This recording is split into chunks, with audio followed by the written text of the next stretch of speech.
Hey everybody, I'm Steph, I'm Michael and today we're checking out Design Your Destiny. from Off the Page Games.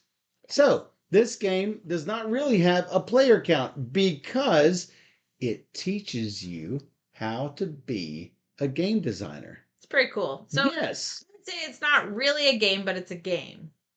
it is a game that teaches you how to make games by playing games. So, for those of you out there who want to be a game designer, I think that this is a fantastic way of learning all of the things that you need to do to be a good game designer.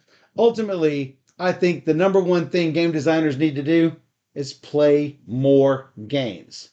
I think that is far more important, but this does teach you a lot of really good concepts to think about. Right. Now, this looks very much like a school age sort of presentation or teaching tool. However, if you are an adult looking to design games, I would not overlook this at all because it will teach you all of the things that you need to know to realize, wait a second, this game idea that I had, maybe I need to reconsider some of the things in my game because now I understand why I should not put those in my game.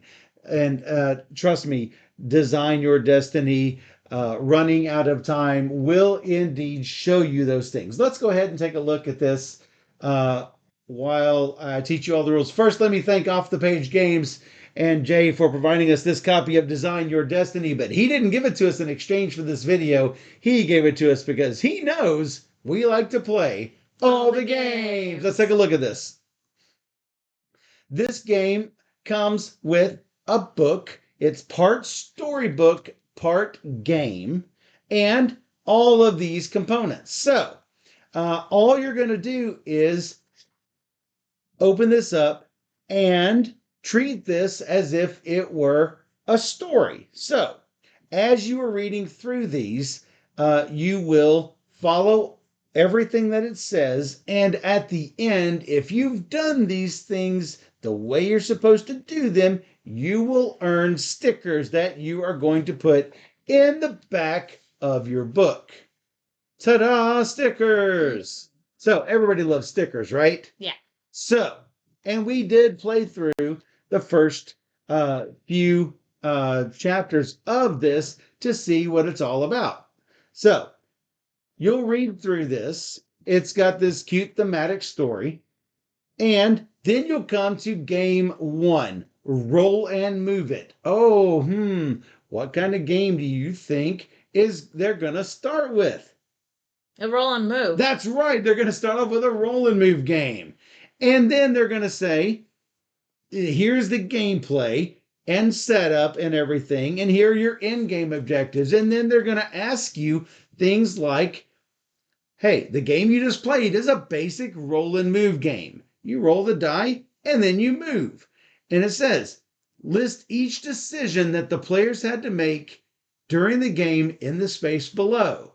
It's a roll and move. What decisions do you make? Well, in this game that you played, you have to keep going forward. There's no decisions to make. Then they ask you, what things can we change to make the game more fun?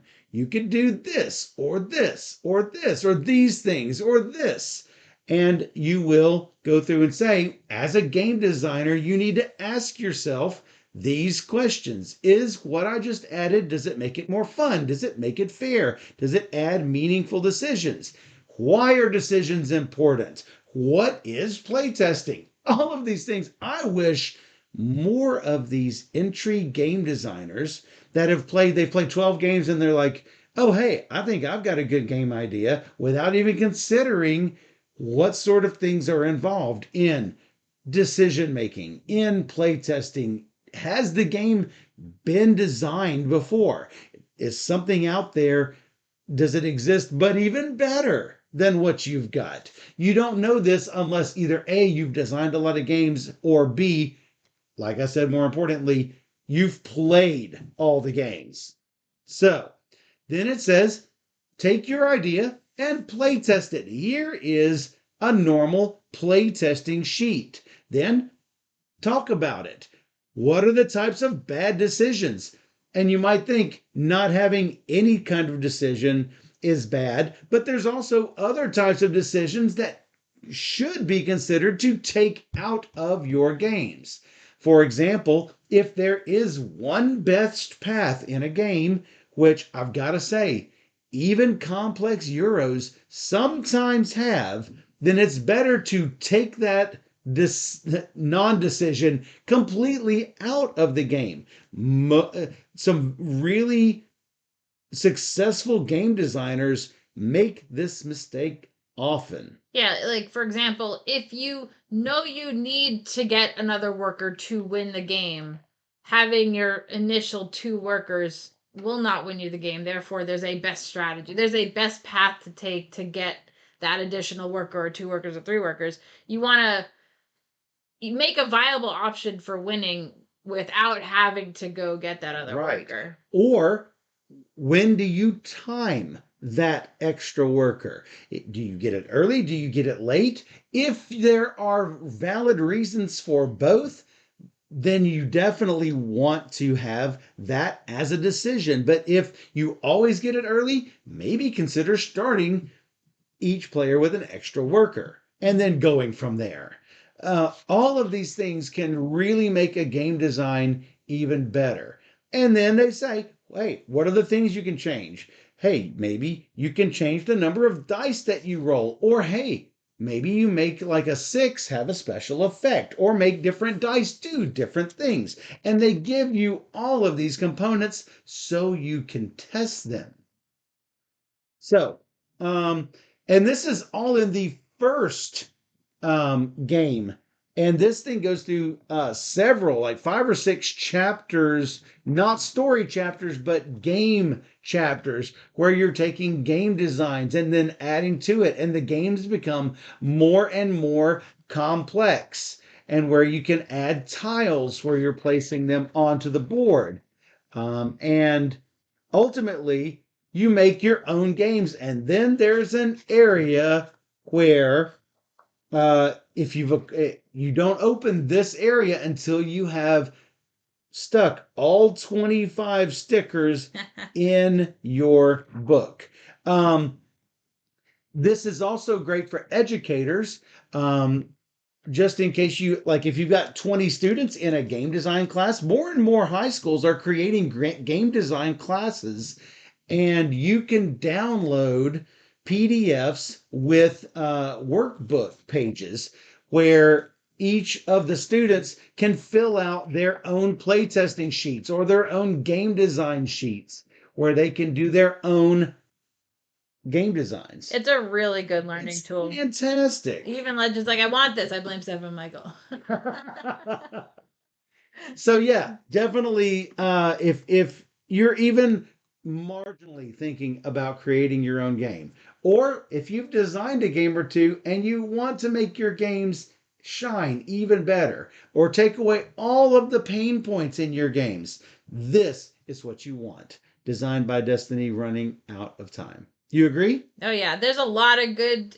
Like I said before, designers need to think of these other ways to like presented really well in this book. It's really easy to figure out that they're not necessarily thinking about to start with. Yeah, so it's easy to digest the things, the concepts that Jay and company uh, describe in this book. So it's a really good tool for those who do want to design. 100% would recommend this to anybody designing a game. Entry game designers, veteran game designers. If you just want to make your game better, this will do it for sure. It'll force those questions. Well, why did I put that there?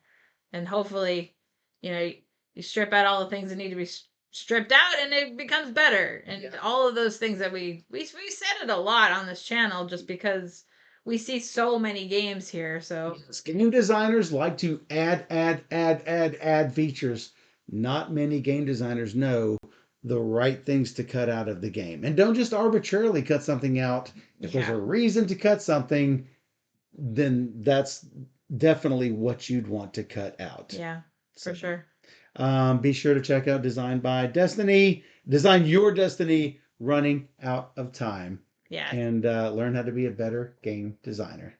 Yeah, do it. If you enjoyed this discussion about Design Your Destiny Running Out of Time, and you want to see all of our great teaches and playthroughs, you can find our 1,500 videos on YouTube. Just search for Board Gamer Steph. Who's that? That's me. Or you can come and join us live where we stream on twitch.tv/BoardGamerSteph. We stream live every Wednesday and Sunday night at 5 p.m. Central, and we stream 3 games or more every single stream. So come join us on Twitch where we play all the games. And for those on Twitch, we'll be right back.